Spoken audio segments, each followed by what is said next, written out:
ఇప్పుడు నూతన నిబంధనలో ప్రార్థనలు ఎలాగున్నాయో ఒక్కసారి అక్కడి నుంచి చదువు నువ్వు బైబుల్. పేతురు యోహాను యెరూషలేము మందిరంకి వెళ్తున్నాడంట. అక్కడ ఎవరున్నారు? కుంటి వాళ్ళు ఉన్నారు. ఆయనని స్వస్థపరచాలి.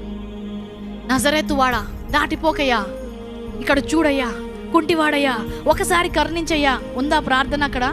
అపోస్తల కార్యంకు వచ్చేసరికి ప్రార్థన మారిపోయింది, వారి మాట మారిపోయింది. ఎందుకు?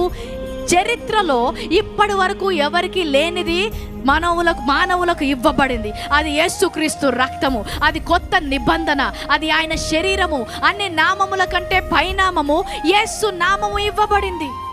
ఇప్పటి వరకు ఎవరు కూడా అలాంటి ప్రార్థన చేయలేకపోయారు. కానీ ఇప్పుడు ఆ నూతన నిబంధనలో ఆ నామము పొందుకున్న తర్వాత, ఆ స్వస్థత పొందుకున్న తర్వాత పేతురు యోహాను ప్రార్థన ఎలాగుంది?